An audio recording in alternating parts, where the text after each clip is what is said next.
Nah, Pak Kanang, Pak Surokim, kita sudah terhubung dengan Pak Sarmuji, Ketua DPD Golkar Jawa Timur, melalui aplikasi Zoom. Halo Pak Sarmuji, selamat malam.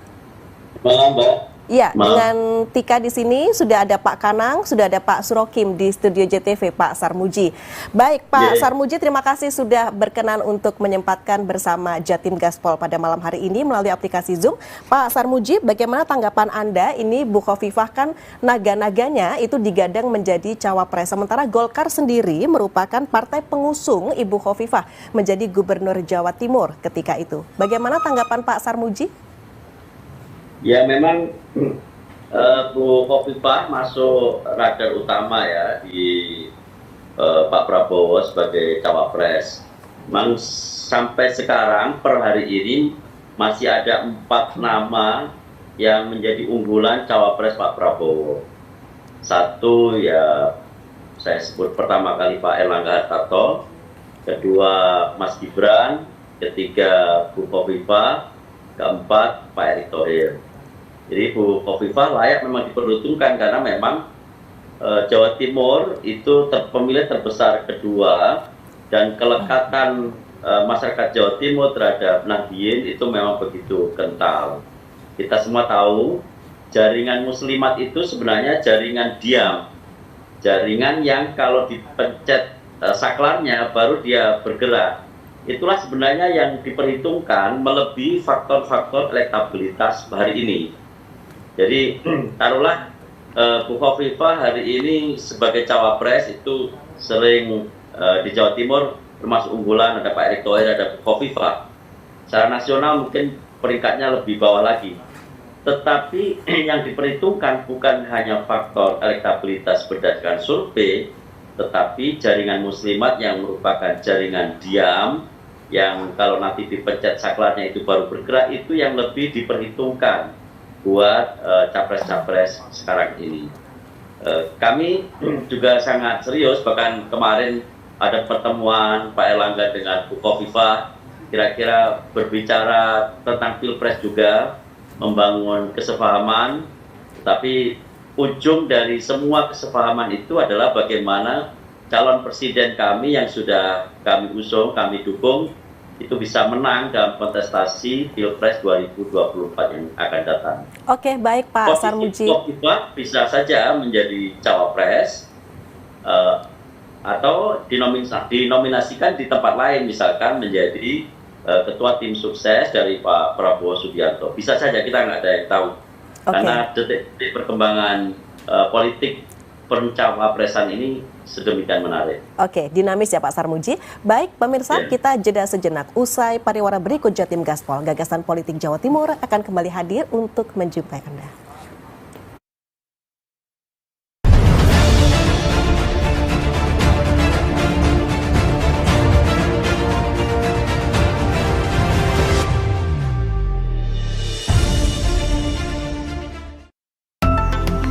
FreshCare kini hadir dengan FreshCare Press and Relax. Nyaman dipegang, ada kerokannya. Bisa ngerok, bisa ngeroll sampai belakang. FreshCare Press and Relax bisa ngerock and roll. Inovasi baru dari Hotin. Hotin Go. Oles, go. Roll on, go. Pijat, go. Nggak sentuh langsung, nggak bikin tangan panas. Hotin Go. Hotnya in, langsung go. Sebuah pencapaian dalam melayani masyarakat dan membangun negeri bangkit dari masa sulit. Kinerja dan aksi yang patut diapresiasi. JTV mempersembahkan Jatim Bangkit Award 2023. Gunting sama kaca kita amankan karena berbahaya sekali. Dari SD sampai SMA, Pak. Ranking 1, ranking 2. Allahu Akbar. Prestasi ranking. Ditelan, kamu kuat. Di rumah kosong kah? Atau mungkin di sebelah mana? Sini Kang, tak potong kukunya Kang. Bismillah, tak potong. Sehat ya? Kuat, pulang ke rumah ya. Iko loh Bapak, mau gue Pak, suwe atau ketemu. Pada saat Anda melakukan dengan cinta, pasti nyaman dengan kita. Berjuang demi kebenaran, keadilan. Cinta yang satu kau bagi-bagi. Ya la la la la la sayang, tintang tintang sayang. Stasiun dangdut digoyang tambah Yahut.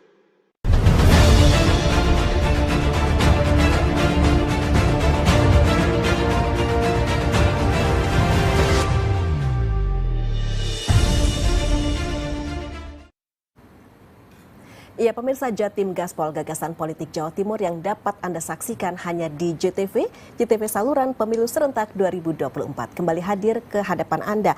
Sudah bergabung bersama kami di studio JTV pemirsa Reno Zulkarnain, Sekretaris DPD Partai Demokrat Jawa Timur, yang akrab disapa Bang Reno. Terima kasih ya Bang Reno sudah bersedia hadir. Siap, Mbak Dika. Bersama Pak Surokim, Pak Kanang di aplikasi Zoom, kita sudah terhubung dengan Pak Sarmuji, begitu. Nah, Bang Reno, kalau Anda menanggapi seperti apa? Ini kita berbincang terkait dengan Timang-Timang Khofifah, Cawapres atau Gubernur. Iya, buat Demokrat Jatim yang memang di Pilgub kemarin kita mengusung Khofifah Emil, Mas Emil juga sebagai Ketua Demokrat Jawa Timur. Ya, kita sangat senang tentunya kalau ada putra-putri terbaik Jawa Timur bisa mengabdikan dirinya lebih tinggi untuk masyarakat Indonesia. Tapi prinsipnya karena Demokrat sudah resmi mengusung Pak Prabowo, kita di Jawa Timur menyiapkan segala mesin pemenangan di Pilpres maupun Pileg. Oke, berarti sudah maksimal begitu ya? Berusaha untuk maksimal mempersiapkan mesin pemenangan. Siap, karena memang sudah final mendukung Pak Prabowo itu tadi. Bahwa nanti siapa yang diputus oleh beliau tentunya dibahas dengan partai-partai koalisi dan Demokrat Jatim siap. Oke, Pak Surokim, begini, Jawa Timur sendiri punya 31 juta jiwa pemilih, nomor 2 setelah Jawa Barat, 35 juta pemilih. Tanggapan Anda terkait dengan jumlah ini seperti apa? Ya, memang dari sisi jumlah kita nomor 2 setelah Jawa Barat. Tapi relatif heterogen kita. Kalau Jawa Barat itu relatif homogen. Sehingga angka-angka yang di Jawa Timur itu sering merepresentasikan suara nasional. Nah, itu uniknya Jawa Timur, makanya dikatakan sebagai Ohio Indonesia itu. Jadi memang sangat heterogen pemilihnya. Kita kalau lihat peta kultur budaya juga memang Jawa Timur sangat beragam. Kendati perolehan-perolehan partai politik sebenarnya di luar PKB itu unik juga kalau mau dicermati. Dan berganti silih berganti pemenang itu. Dan ini yang menunjukkan bahwa Jawa Timur memang selalu dinamis. Dan ketika kemudian Jawa Timur itu menjadi penentu, maka angka itu lagi-lagi selalu seksi. Oke. Walaupun 16% tapi sangat seksi. Kenapa? Karena tidak hanya unsur itu, simboliknya Jawa Timur, simbolik powernya tinggi bahkan. Kiai-kiai yang ada di sini itu punya hampir santri yang merata di seluruh Nusantara. Jadi kiai-kiai khas Jawa Timur ini itu juga punya santri di mana-mana. Dan secara pusat kekuasaan Jawa Timur nomor 2 setelah DKI Jakarta. Jadi memang banyak sekali faktor-faktor yang membuat Jawa Timur itu menjadi barometer nasional. Jadi itu yang membuat kemudian kenapa hampir setiap orang yang ingin melakukan kontes di level nasional, prioritasnya selalu Jawa Timur. Itu alasannya gitu. Tidak hanya soal jumlah elektoral, tapi juga power simboliknya yang memang Jawa Timur ini menjadi pusat. Oke, ya, baik istilahnya Pak Kanang itu punjer Indonesia itu. Oke, nah Pak Kanang begini, Lembaga Survei Indikator Politik Indonesia itu menyatakan bahwa untuk Erick Thohir sendiri teratas nih ya, 17,2% dan Khofifah 15,1%, Mahfud MD 11%. Jadi masih kalah dong Bu Khofifah dibanding apa? Kebutuhan apa untuk Jawa Timur ini memang yang harus kita perhatikan. Maka tidak selalu kita perpatokan 100% terhadap hasil survei itu, akan tetapi dampak-dampak terhadap penentu tadi, apakah Jawa Timur tadi apa yang saya katakan, apakah itu menjadi booster, menjadi pendorong untuk Pak Ganjar katakanlah, yang sekarang saya melihat kita survei unggul. Kalau katakanlah ada cawapres yang katakanlah itu memang bagus, terus disandingkan dengan survei seorang capres yang bagus terus menjadi semua positif, belum tentu juga, kan gitu. Nah ini bisa saja justru kontraproduktif. Maka ini kita timang-timang, kita banding-bandingkan, kita ukur betul siapa di antara yang masuk radar kita yang mungkin akan mampu mendongkrak daripada Mas Ganjar ini untuk menjadi presiden nanti. Nah, kalau untuk kebutuhan Jawa Timur sendiri, Pak Kanang, siapa sebenarnya sosok cawapres? Apakah ada kemudian selain Ibu Khofifah? Ada, tapi ya nggak perlu saya bicarakan di sini lah ya. Karena memang ini radar kami ada beberapa, termasuk Pak Erick Thohir, termasuk Pak Mahfud MD, ini masuk radar kita semua.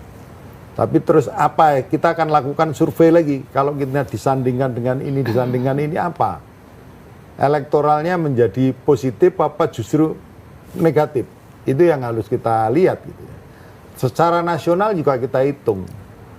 Ya, Pak Mahfud MD ini secara nasional luar biasa. Oke. Bu Khofifah di Jawa Timur luar biasa. Maka ini resultantenya harus kita hitung. Baik. Ya, resultante nasional bagaimana, resultante terhadap Jawa Timur bagaimana, ini mesti kita hitung. Nah, ini kan tinggal beberapa hari lagi begitu. Apakah kemudian ini sudah menjelang banget loh ya, Pak Kanang? Apakah kemudian nanti akan last minute pengumuman bacawa pres? Ya, tidak ada masalah. Karena semua sudah terkomunikasikan secara baik dengan siapa saja yang sudah masuk kepada radar kita gitu.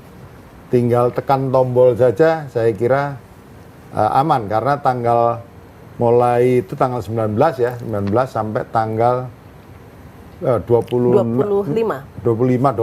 nggak salah. Nah, di antara ini bisa saja. Ya.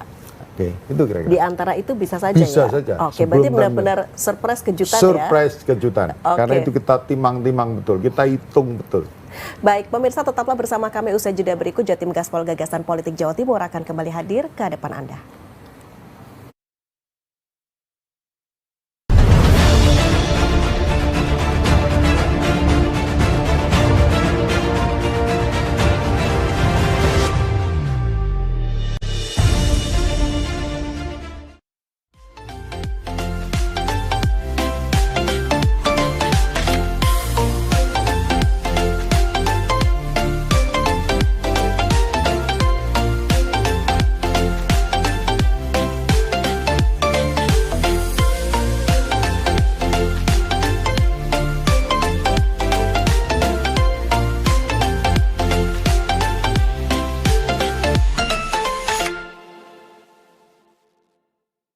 Dilaporkan seorang warga dari Lamongan sedang mencari jodoh. Turmai de cong sembako dolala. Cek larang iki sembako nang kono. Kok dapat info sembako juga? Semua ada Dani. Info apa mana? Macet bisa. Info jualan. Oh iya, video callan ngobrol sama hostnya. Ya, cuma penting nggak penting. Yang pasti juga bagi-bagi voucher pulsa, ada kuisnya. Makanya nonton terus, penting nggak penting. Tetap penting.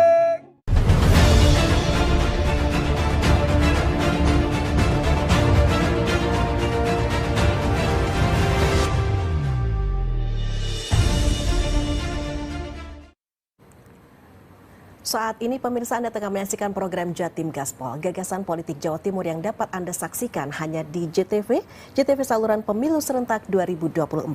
Nah, kita berbincang terkait dengan timang-timang Khofifah Cawapres atau Gubernur. Bang Reno, begini, di pemilu sebelumnya atau pilkada sebelumnya memang Demokrat merupakan salah satu partai pengusung dari Khofifah. Nah, artinya begini, ketika kemudian Ibu Khofifah ini digadang-gadang untuk menjadi cawapres, seperti apa sih Demokrat melihat, apakah memang harus sudah naik ke level pilpres atau masih harus melanjutkan pembangunan dulu nih di Provinsi Jawa Timur? Oke. Buat Demokrat Jawa Timur, dua-duanya tetap hal yang baik. Yang pertama, dengan segala prestasi, beliau juga pernah jadi menteri, sekarang gubernur, dan tetap megang muslimat tentunya. Itu kalau naik ke nasional, tapi mudah-mudahan karena Demokrat ini bersama Pak Prabowo, ya mudah-mudahan jadi wakilnya Pak Prabowo. Tapi apapun keputusan di pusat, siapapun wakil Pak Prabowo, Demokrat siap menangkan.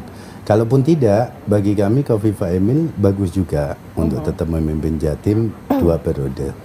Ya mudah-mudahan bersama seluruh partai yang ada di Jawa Timur sama-sama mengusung itu. Apa kalau kemudian Ibu Khofifah maju di level Pilpres, Pak Emil nanti akan bisa berkontestasi di Pilkada Jatim, Bang Reno, bagaimana? Mudah-mudahan insya Allah. Yang pasti semuanya kita siap dan Pak Ketua DPD istilahnya sangat berharap kalaupun harus jadi wakil gubernur lagi tentunya gubernurnya Bu Khofifah.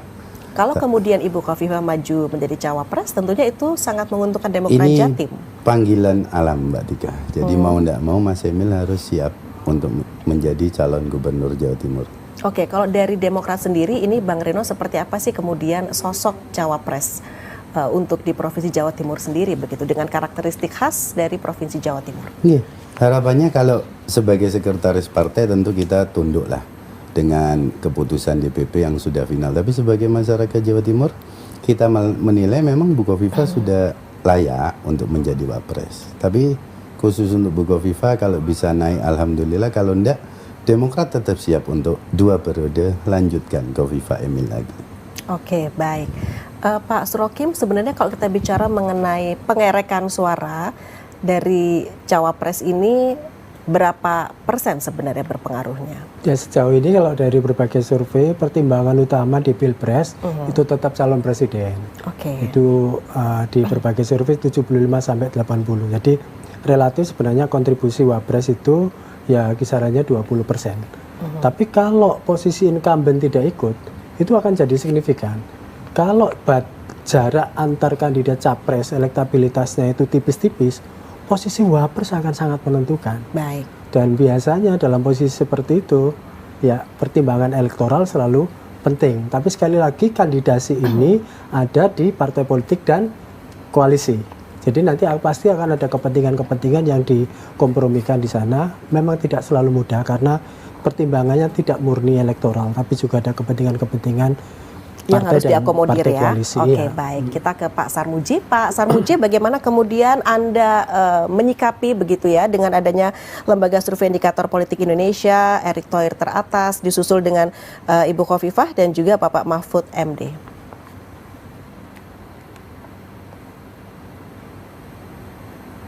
Pak Sarmuji, tolong mic-nya dinyalakan ya Pak ya.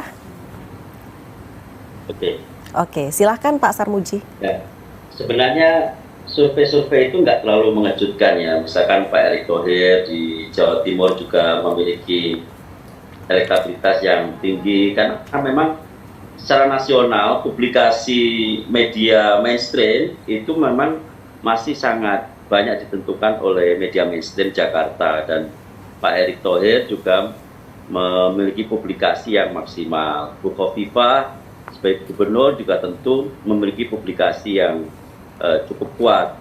Ada Pak Erlangga juga memiliki elektabilitas yang kemarin tampaknya mulai naik juga di bawah, tentu masih di bawah Bu Khofifah, tetapi jangan dilupakan jaringan nasional dari Pak Erlangga, infrastruktur partai kita termasuk salah satu infrastruktur partai yang rapi dan kuat sampai ke desa-desa. Artinya masing-masing orang yang akan ditunjuk sebagai cawapres dari kandidasi yang ada, ditambah Mas Gibran terakhir, itu memiliki kelebihan masing-masing. Kalau 4 orang ini salah satu ditunjuk, tentu kita berharap Pak Erlangga Hartarto ditunjuk, itu saya yakin bisa menghadirkan daya ungkit yang cukup kuat. Misalkan kalau Pak Erlangga yang ditunjuk, ya gairah Partai Golkar untuk mendongkrak suara calon presiden dan calon wakil presiden tentu akan semakin kuat. Pengorbanan kader akan terpantik sedemikian rupa sehingga kita meyakini elektabilitas calon presiden akan terdongkrak seandainya Pak Erlangga Hartarto yang didorong untuk menjadi cawapres. Baik. Demikian juga dengan Bu Khofifah. Bu Khofifah juga memiliki jaringan yang tadi saya sebutkan, muslimat, yang kalau tombolnya dipencet itu listriknya langsung menyala. Nah, itulah keunggulan-keunggulan dari kandidasi yang ada di kita, 4 orang prioritas yang sudah kita siapkan. Ya, Pak Sarmuji begini, kalau untuk di level atas atau elit sendiri seperti apa kalau kita berbicara mengenai perbincangan terkait dengan cawapres ini, Pak? Saat ini semua lagi disimulasikan ya. Memang ini sangat menarik ini, Pilpres kali ini. sejarah Pilpres kita, meskipun tidak ada incumbent, sebenarnya perbincangan cawapres paling menarik ya pemilu kali ini saja. Sebelumnya pernah kita tidak ada incumbent, tapi perbincangan cawapres tidak semenarik ini. Saya tidak mencurigai apakah ada orang yang kemudian mengkonstruksi demikian rupa sehingga cawapres menjadi menarik. Kalau itu yang dianalisis, barangkali ini juga faktor publikasi cawapres-cawapres yang elektabilitasnya itu memang di atas rata-rata. Jadi perbincangan cawapres menjadi sangat penting pada Pilpres kali ini. Oke. Tapi kalau untuk di elit, Mbak, kalau di elit, elit sudah punya informasi yang sangat cukup tentang kelebihan masing-masing kandidat. Simulasi-simulasi sudah dilakukan. Misalkan kalau Mas Gibran nanti seperti apa, kalau Pak Erlangga seperti apa, kalau Bu Khofifah seperti apa, kalau Erick Thohir kelebihannya seperti apa. Tapi saya meyakini dari 4 orang ini tidak ada yang petal, tidak ada yang seandainya ditunjuk salah satu, tidak akan ada yang lari dari koalisi yang sudah kita bangun. Baik, Pak Sarmuji, kemudian pentingnya suara NU sendiri seperti apa? NU pasti sangat penting karena 85% penduduk Indonesia Muslim dan 80% dari yang Muslim itu mengaku sebagai NU. Tetapi atribusi NU selama ini kan tidak bisa diarahkan pada satu figur tertentu. Memang penting atribusi NU, tetapi fakta politiknya suara NU itu juga terdistribusi relatif merata. Tetapi sebagai sebuah simbol ke-NU-an, tentu sangat diperhitungkan orang-orang yang punya atribusi Nahdlatul Ulama. Itu tidak mengherankan ketika semua orang berlomba-lomba secara simbolik seperti yang disampaikan oleh Mas Surofim, datang ke kiai-kiai, tokoh-tokoh NU, ke pesantren-pesantren, bahkan mendekati PBNU, mendekati PWNU dan sebagainya. Itu sebenarnya lebih pada makna simbolik bahwa orang perlu diatribusikan pada kelompok mayoritas. Oke, Pak Sarmuji. Baik, Pak Kanang, itu tadi terkait dengan pemilih bahwa Jawa Timur itu yang terbesar kedua setelah Jawa Barat. Artinya dengan postur pemilih yang seperti ini, bagaimana menyikapinya? Jadi memang Jawa Timur menjadi sesuatu yang seksi lah ya. Kalau sudah kita, apalagi sudah kita breakdown orang per orang. Nah, maka yang pertama memang harus diperhitungkan betul ketika kita menunjuk seseorang mendampingi calon kita, ya kita hitung betul dampak terhadap elektoralnya bagaimana. Apakah betul ini menjadi sentimen positif, apakah itu menjadi sentimen negatif. Ini harus kita, itu di Jawa Timur sendiri. Kemudian ya kita hitung lagi, ketika di Jawa Timur menjadi sentimen positif, secara nasional apakah juga positif? Ini harus kita hitung juga semuanya. Sehingga tidak segampang ini di dalam survei Jawa Timur saja. Ya. Katakanlah Erick nomor 1, Bu Khofifah nomor 2 dan sebagainya, tidak semudah itu. Nah, itu yang pertama. Yang kedua, tentu saja komitmen-komitmen kenegaraan dari beberapa calon kandidat tadi ke depan bagaimana? Rekam jejaknya bagaimana, terus ke depan komitmennya bagaimana. Ini juga kita hitung secara total, tidak semudah, oh ini paling besar Pak Eri, terus kita ambil, ya semuanya. Tapi semuanya akan kita hitung detail secara mikro betul, dampaknya terhadap semuanya secara nasional bagaimana. Baik. Problemnya Indonesia ini luar biasa. Oke, nah Pak Kanang, terkait rekam jejak atau kemudian komitmen ke depan, itu apakah cukup hanya ketokohan atau kalau kita bicara mengenai amunisi logistik, itu juga berpengaruh, Pak Kanang? Yang pertama, amunisi itu bukan material. Kalau saya melihat amunisi itu yang pertama adalah amunisi spiritnya dulu. Bagaimana spiritnya seorang calon gubernur, presiden dan wapres itu membangkitkan spiritnya kepada masyarakat gitu ya, untuk bersama-sama berjuang ke depan. Nah, tentu saja untuk berjuang ke depan ada rekam jejak. Apakah orang ini hanya ngomong sering di dalam tagline-nya saja, terus kemudian ke depannya ya begitu-begitu saja. Tapi apakah di belakangnya rekam jejaknya ini bagus, terus kemudian action plan yang disusun ke depan akan lebih bagus? Ya, itu sangat dinilai. Ya, dinilai oleh masyarakat kita, oleh pemilih, calon pemilih kita, sehingga mereka akan lebih loyal memilih tanpa ada pengaruh apapun di dalam masuk TPS.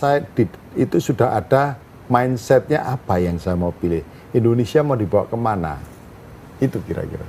Oke, baik. Kalau kemudian terkait dengan kontribusi pemenangan sendiri di Jawa Timur itu berapa persen sih? Kontribusinya di sini sekitar 16%. Sekitar 16%-an ya, Pak Rohim ya. Itu cukup besar. Cukup besar. Kita kadang-kadang di Jawa Barat selama ini Pak Jokowi tidak pernah menang, tapi penentunya selalu Jawa Timur. Ya, itu yang paling kita harus sadari bersama, betapa Jawa Timur ini menjadi kunci sukses, barometer betul, barometer ya? Betul ya, gitu. Kita kuasai Jawa Timur, punjernya gitu Mas ya. Punjernya Indonesia ini di Jawa Timur. Oke, baik Pak Kanang. Nah, pemirsa pastikan Anda tetap bersama kami. Sesaat lagi Jatim Gaspol Gagasan Politik Jawa Timur akan kembali hadir ke hadapan Anda.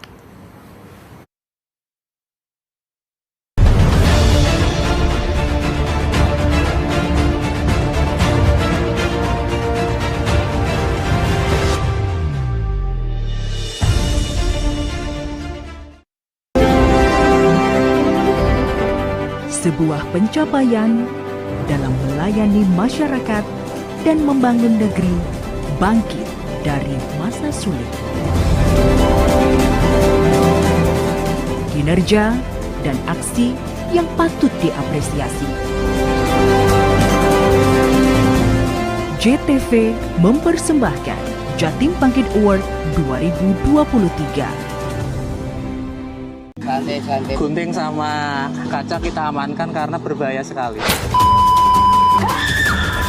SD sampai SMA Pak, ranking 1, ranking 2. Allahu Akbar. Prestasi yang Ditelan, kamu kuat. Di rumah kosong kah? Atau mungkin di sebelah mana? Sini Kang, tak potong kukunya Kang. Bismillah, tak potong. Sehat ya? Kuat, pulang ke rumah ya? Kalau Bapak, mau gue Pak, suwe atau ketemu. Pada saat Anda melakukan dengan cinta, pasti nyaman dengan kita.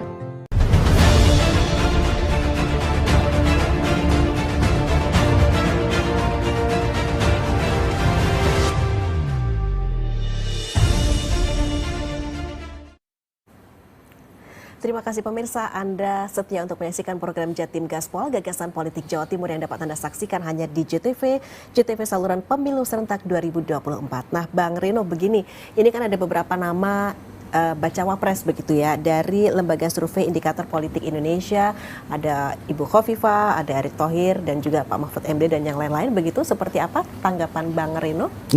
Yang pasti kalau Demokrat tetap kita bagaimana menyiapkan segala mesin, infrastruktur, bagaimana juga harapan kita di Pileg karena bersama dengan Pilpres, tentunya pemilih masyarakat simpatisan Demokrat setelah mencoblos Partai Demokrat bisa mencoblos Pak Prabowo. Jadi kita memang fokus di situ dan memang dari nama-nama itu sama kita dengan Golkar, Mas Armuji tadi kita di satu koalisi yang sama. Siapapun yang akan mendampingi Pak Prabowo, kita rasa semuanya punya kelebihan kekurangan. Tapi khusus Bu Khofifah, karena memang Demokrat yang terdepan untuk Khofifah Emil, jadi memang kalau bisa naik, ya kita tetap senang tentunya karena ada banyak hal di Jawa Timur tentunya. Tapi kalaupun tidak, Demokrat lagi-lagi menyampaikan kita siap untuk Khofifah Emil. Bang Reno, apa kemudian Partai Demokrat tidak cenderung ke AHY begitu terkait dengan bacawa pres ini? Betul. Jadi Mas AHY tetap menjadi simbol kita, tetap menjadi pemimpin masa depan kita yang hari ini memang sudah menyatakan mendukung Pak Prabowo, dan memang Wapres sudah diserahkan, sama seperti yang Mas Murji sampaikan, ada 4 nama itu yang sedang digodok, apakah Erick Thohir, apakah Bu Khofifah, apakah Mas Gibran, apakah Pak Erlangga Hartarto. Dan siapapun itu, Demokrat sangat siap untuk memenangkan, dan insya Allah untuk memenangkan Pak Prabowo, Pak SBY akan ikut berkampanye di Jawa Timur sebagai rumah Demokrat. Jadi memang Partai Demokrat sendiri legowo begitu dengan Mas AHY tidak maju menjadi bacawa pres. Iya, jadi sudah bukan di kontestasi legowo atau tidak Mbak Tika. Jadi kita memaknai proses Pilpres besok, kita lebih fokus bagaimana Pilpres dan Pileg ini bisa kita menangkan. Tentunya kandidat yang didukung Pak Prabowo bisa menang dan Demokrat bangkit khususnya di Jawa Timur. Kalau kemudian begini, Bang Reno, Bu Khofifah maju ke Pilpres, itu kan Bu Khofifah dengan Mas Emil sendiri, taruhlah masih ada 1 periode lagi kesempatan begitu ya untuk membangun Jawa Timur. Nggak berat itu? Nggak, jadi kita menganggapnya kalau sebagai struktur partai, kita tentu taat dengan ketua umum lah. Apapun keputusan ketua umum kita akan menangkan di bawah tentunya. Tapi sebagai masyarakat Jawa Timur, bagus juga ada pilihan-pilihan buat rakyat Indonesia, kader terbaik Jawa Timur untuk menjadi wapres di pusat gitu loh. Tapi kalaupun tidak ya kita tetap alhamdulillah berarti ada Khofifah Emil Jilid 2 untuk terus melanjutkan pembangunan di Jawa Timur. Bagi Demokrat untuk kebutuhan cawapres untuk wilayah Jawa Timur itu yang seperti apa sih Bang Reno? Ya tentunya memang yang tahu tentang Jawa Timur, dan ini memang menjadi basis dari pemilih yang mayoritas NU itu tadi. Jadi mudah-mudahan memang ada kombinasi lah. Dan harapannya kalau memang bisa benar Bu Khofifah, ya tentunya Demokrat Jawa Timur happy. Oke, baik. Nah, Pak Surokim, ini seperti apa kalau kita bicara misalnya diminta oleh Pak Presiden ini, Ibu Khofifah akan kemana nih? Prabowo Subianto atau Ganjar Pranowo? Yang tahu sebenarnya Bu Khofifah ya, yang jawab itu. Ini masih ada waktu, ini saya kira akan menarik ya. Tapi yang perlu saya ingatkan begini, bahwa setiap pemilu mesti ada momentumnya. Setiap pemilu ada konteksnya. Konteks yang berubah di pemilu 2024 itu adalah pemilih milenial itu 56%.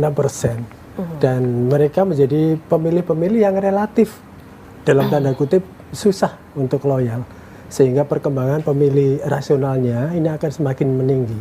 Makanya kalau melihat tantangan seperti itu, saya tahu bahwa Bu Khofifah pasti akan memperhitungkan banyak hal ya. Kalau jika diminta untuk memilih antara harus ke Pilpres ataukah harus ke Pilgub Jatim edisi 2, zona nyamannya ada di Pilgub Jatim edisi 2. Tapi kan kita tidak tahu dinamika seminggu ini yang akan terjadi di Jakarta. Kalau kemudian ada banyak istilahnya permintaan, lalu kemudian ada tekanan elit dan lain-lain, semuanya masih mungkin terjadi. Tapi kalau prediksi saya, orang kan boleh saja memprediksi, kayaknya zona nyaman itu ada di Pilgub Jatim edisi 2. Baik, kita tanya nih juga ke Pak Sarmuji. Pak Sarmuji, bagaimana Bapak melihat plus minusnya ketika Ibu Khofifah memutuskan untuk maju sebagai cawapres begitu, sementara masih ada kesempatan untuk melanjutkan pembangunan di Jawa Timur 1 periode lagi, Pak Sarmuji? Ya kadang politik itu kadang ada kita dalam posisi yang menentukan, tapi suatu waktu kita dalam posisi yang ditentukan, dan itu berlaku juga buat Bu Khofifah. Bu Khofifah memang bisa menentukan, tapi untuk cawapres ini beliau dalam posisi yang ditentukan, lebih cenderung posisi yang ditentukan. Jadi kita tinggal lihat bagaimana faktor-faktor penentu itu bisa mengarah ke Bu Khofifah atau tidak dalam 1 minggu, bahkan dalam 1-2 minggu ini. Kalau faktor-faktor yang menjadi penentu tadi oleh penentu tadi itu kemudian diperhitungkan, Bu Khofifah lah yang kemudian bisa melengkapi calon presiden, tentu Bu Khofifah ketiban sampur. Tapi kalau tidak, ya Bu Khofifah tentu akan lebih memilih dan dipilihkan untuk tetap menjadi calon gubernur. Jadi tidak mesti ada di tangan seseorang pelaku sendiri, tapi kadang-kadang ada orang lain yang menentukan nasib dari para politisi-politisi. Oke, baik Pak Sarmuji. Pak Kanang, kalau plus minusnya sendiri ketika Khofifah nanti menjadi wakilnya Ganjar Pranowo? Jadi yang pertama kita melihat sosoknya Bu Khofifah dulu. Kondisi kebatinan beliau saat sekarang ini memang ada di persimpangan jalan. Iya. Antara kenyamanan tadi yang dikatakan banyak teman-teman kita semua, bahwa paling nyaman ya beliau di periode kedua atau edisi kedua itu paling nyaman. Tapi ini kan ada yang menggoda terus nih kan gitu ya. Ini ada barang bagus nih kan gitu kan. Nah, kayaknya enak nih kan gitu. Karena kita melihat Bu Khofifah ini juga dinamis. Petualang juga nih kan gitu ya. Maka ini dicoba dijajaki juga sama Bu Khofifah bahwa iyalah kita coba dulu.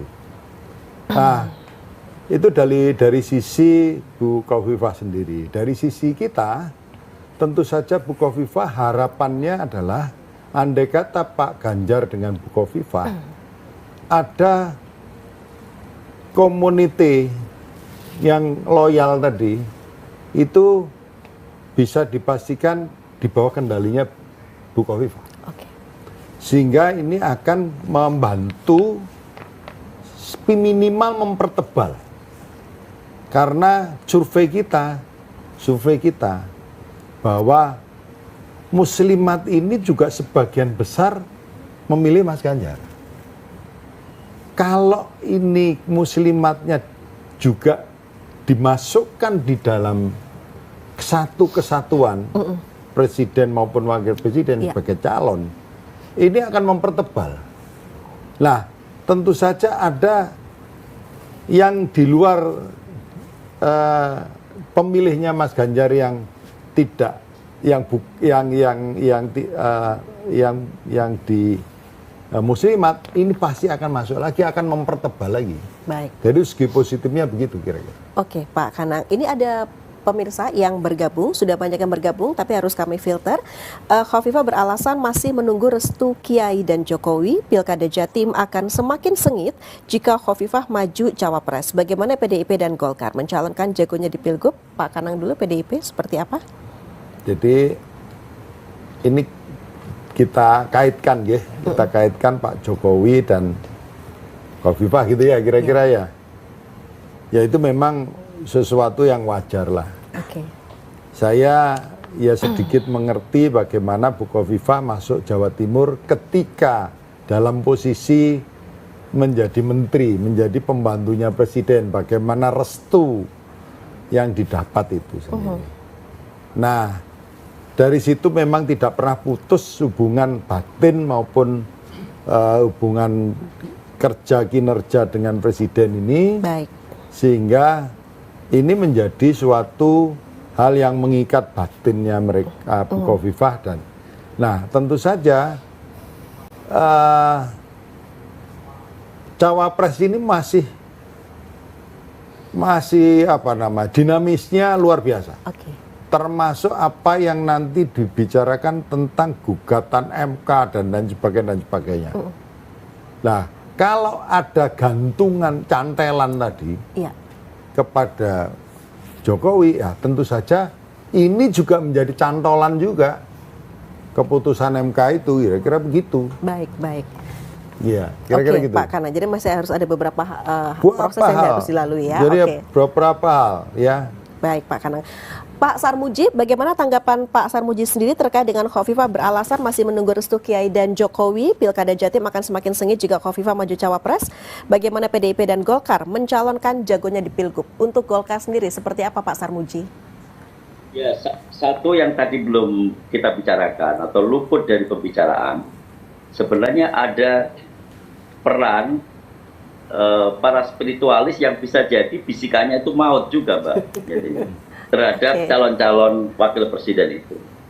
Misalkan Bu Khofifah dibisiki oleh orang kiai yang sangat dipercaya oleh beliau, lalu kiai itu menyarankan Bu Khofifah jangan maju cawapres karena menurut kisah roh langit itu tidak baik buat Bu Khofifah. Misalkan, itu Bu Khofifah akan sangat memperhitungkan suara yang seperti itu. Apalagi kalau itu ditambah dengan isyarat dari Pak Jokowi. Sebagai seorang Jawa, tentu kita itu tidak perlu mendengar langsung dari Pak Jokowi. Orang Jawa itu bisa merasa tanpa menyentuh. Jadi tanpa harus bersentuhan pun kita sudah bisa merasakan kira-kira Pak Jokowi itu kecenderungannya kemana. Dan itu yang hari-hari ini saya yakin dicoba untuk ditangkap oleh Bu Khofifah. Jadi apa yang menjadi alasan Bu Khofifah tadi itu bukan sebuah apologetik, bukan sebuah alasan untuk menghindar dari kontestasi cawapres, tetapi betul-betul faktor yang memang diperhitungkan oleh Bu Khofifah, yaitu petuah kiai dan kecenderungan Pak Jokowi. Urusan pilkada ini masih jauh ya, jadi masih akan banyak lagi faktor yang akan menentukan kontestasi pilkada. Pilpres yang sudah sangat dekat ini saja sulit untuk kita tebak, apalagi untuk urusan pilkada Gubernur Jawa Timur. Jadi pasti akan lebih sulit lagi untuk kita tebak, karena faktor ketidakpastiannya menjadi banyak sekali. Baik. Itu kira-kira. Baik Pak Sarmuji, terima kasih. Pemirsa, masih ada satu segmen terakhir dalam Jatim Gaspol, gagasan politik Jawa Timur kali ini. Kami akan kembali hadir sesaat lagi.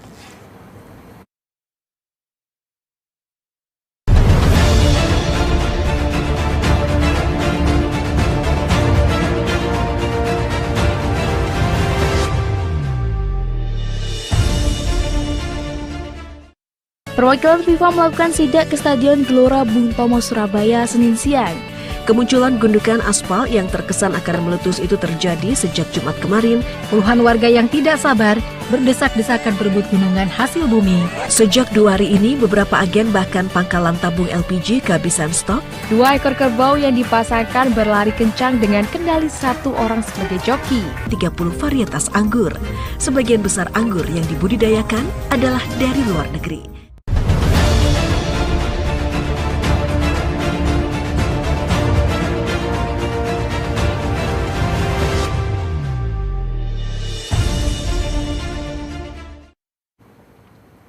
Ya pemirsa, kita masuki segmen terakhir dalam Jatim Gaspol Gagasan Politik Jawa Timur yang dapat Anda saksikan hanya di JTV saluran pemilu serentak 2024.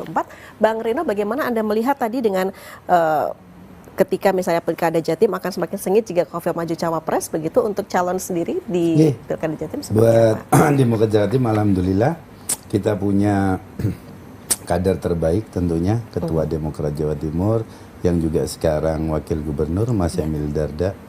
Anak muda, cerdas, dan memang sudah teruji, pernah jadi bupati, dan sekarang wakil gubernur. Dan sekarang diuji sebagai orang yang dengan basic sekolah istilahnya, sekarang menjadi ketua partai, dan insya Allah 2024 Demokrat naik kursinya. Oke, untuk baik. Menjawab banyak jawaban lah, insya Allah. Dan kita nyiapkan insya Allah 1 orang Mas Emil Dardak. Tapi tentunya karena politik dinamis, kita juga nggak tahu apakah kalau nanti Pak Prabowo menang, Mas Emil bisa juga jadi menteri. Jadi mari kita tunggu dan kita memang fokus Pilpres dan Pileg. Baik, terkait dengan cawapres itu sendiri, sikap Demokrat?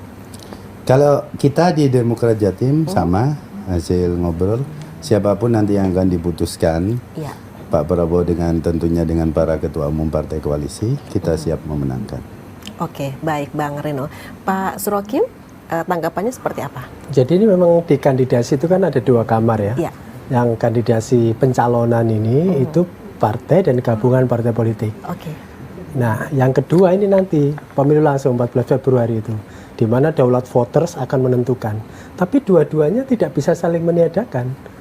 Hanya mereka-mereka yang direkom di partai politik dan gabungan partai politik yang bisa ikut menjadi calon dan dipilih pada 14 Februari.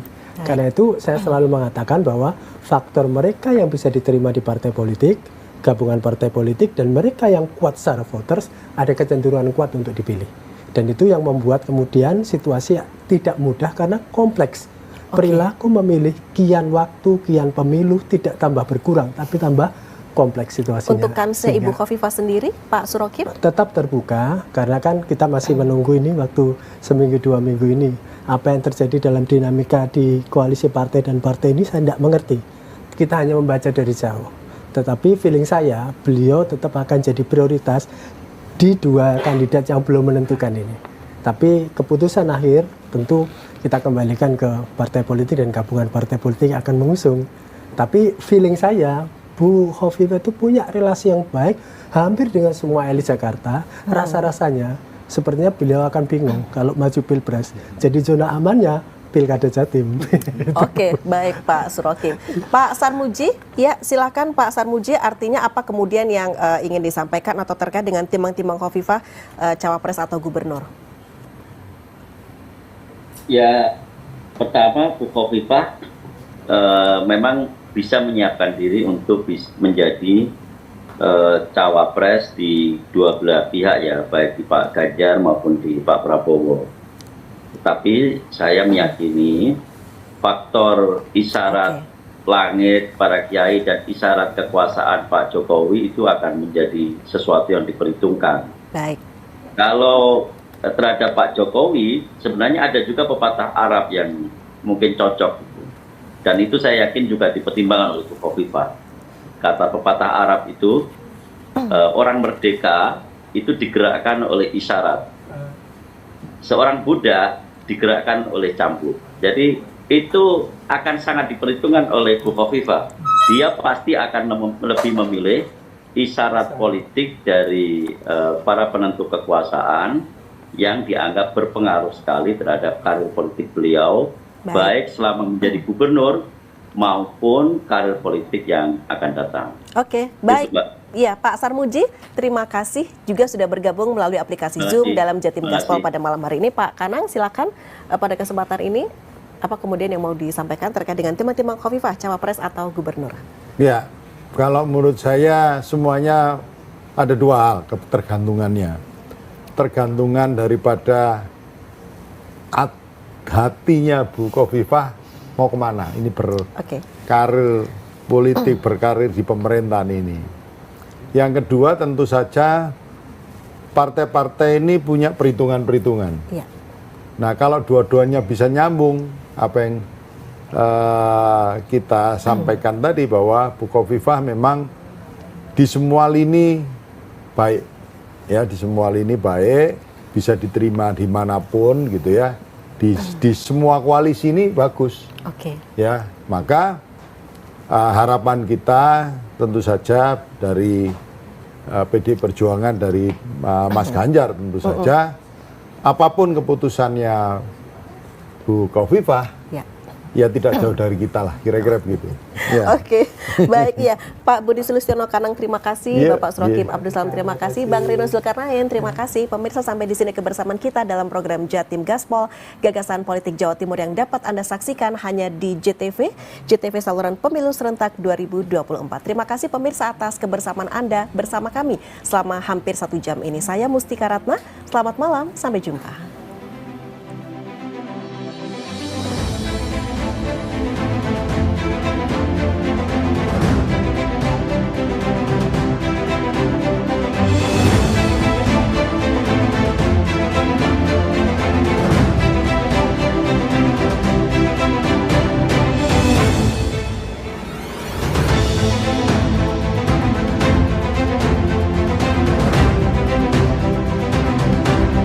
Perwakilan FIFA melakukan sidak ke Stadion Gelora Bung Tomo, Surabaya, Senin siang. Kemunculan gundukan aspal yang terkesan akan meletus itu terjadi sejak Jumat kemarin. Puluhan warga yang tidak sabar berdesak-desakan berebut gunungan hasil bumi. Sejak 2 hari ini, beberapa agen bahkan pangkalan tabung LPG kehabisan stok. 2 ekor kerbau yang dipasangkan berlari kencang dengan kendali 1 orang sebagai joki. 30 varietas anggur. Sebagian besar anggur yang dibudidayakan adalah dari luar negeri. Sebuah pencapaian dalam melayani masyarakat dan membangun negeri bangkit dari masa sulit. Kinerja dan aksi yang patut diapresiasi. JTV mempersembahkan Jatim Bangkit Award 2023. Dilaporkan seorang warga dari Lamongan sedang mencari jodoh. Termai ada cong sembako dolala. Cek larang iki sembako nang kono. Kok dapat info sembako juga? Semua ada Dani. Info apa mana? Macet bisa. Info jualan. Oh iya, video callan ngobrol sama hostnya. Ya cuma penting nggak penting. Yang pasti juga bagi-bagi voucher pulsa, ada kuisnya. Makanya nonton terus, penting nggak penting. Tetap penting. Santai-santai. Gunting sama kaca kita amankan karena berbahaya sekali. Dari SD sampai SMA pak, ranking 1, ranking 2. Allahu Akbar. Prestasi ya ranking. Ditelan, kamu kuat. Di rumah kosong kah? Atau mungkin di sebelah mana? Sini Kang, tak potong kukunya Kang. Bismillah, tak potong. Sehat ya? Kuat, pulang ke rumah ya. Iki loh Bapak, moga Pak suwe atau ketemu kok. Pada saat Anda melakukan dengan cinta, pasti nyaman dengan kita. Berjuang demi kebenaran, berjuang demi keadilan. Cinta yang satu kau bagi-bagi. Ya la la la la la sayang, ting tang sayang. Stasiun dangdut digoyang tambah Yahut.